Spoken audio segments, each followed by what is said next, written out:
কিন্তু আমাদের বাগানে মাঝে মাঝে হুতুম পেঁচা ঢুকে পড়ে। এই হুতুম পেঁচাদের ব্যাপারে আমাদেরকে সতর্ক থাকতে হবে। আমরা এই সম্প্রীতি নষ্ট করতে দেব না। আমরা এমন একটি বাংলাদেশ গঠন করতে চাই যেখানে মানুষকে তার শিক্ষা কিংবা কাজের ধরন দেখে মর্যাদা দেওয়া হবে না, বরঞ্চ প্রত্যেকটা মানুষকে আশরাফুল মখলুকাত হিসেবে মর্যাদা দেওয়া হবে। আমার দেশের একজন পরিচ্ছন্নতা কর্মী, তিনিও আমার ভিআইপি। তারা যদি 3 দিনের জন্য তাদের কাজ বন্ধ করে, আমরা কেউ ঘর থেকে বের হতে পারবো না। তাদের এই কাজ, কঠিন কাজ আমি করতে পারবো না। তারা কষ্ট করে এই কাজটা আমাদের করে দেন, আমি তাদেরকে স্যালিউট জানাই। সে আমার ভাই, সে আমার বোন, সে আমার এই সমাজকে চালু রেখেছে।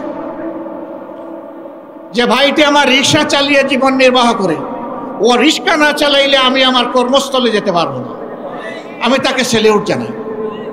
আমি দেখবো না তিনি রিক্সাওয়ালা, আমি এটাও দেখবো না তিনি একজন অতি সাধারণ কম শিক্ষিত মানুষ, আমি তাকে তার কাজের মর্যাদা দেব। এইভাবে সমস্ত মানুষ, মুটে মাঝি কুলি, যে যেখানে আমরা আছি, শ্রমিক, কৃষক, আপামর জনতা, বিভিন্ন পেশাজীবী, যার যার পেশায় তিনি মর্যাদা এবং দায়িত্ববোধের সাথে দায়িত্ব পালন করবেন ইনশাআল্লাহ।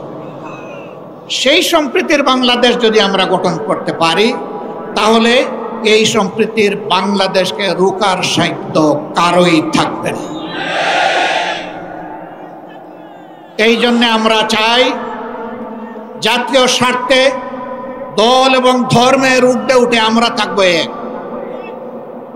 সেই ইস্পাত কঠিন জাতীয় ঐক্য আমরা চাই, যেখানে উলামায়ে কেরাম মর্যাদা পাবেন, পেশাজীবীরা মর্যাদা পাবেন, সকল শ্রেণী পেশার মানুষ মর্যাদা পাবেন।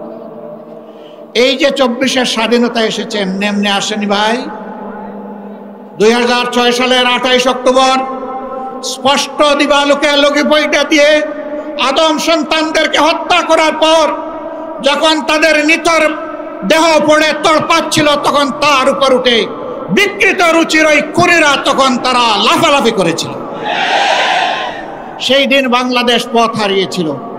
সেই পথ হারা বাংলাদেশ দীর্ঘ ত্যাগের পর আবার আল্লাহর অশেষ মেহেরবানিতে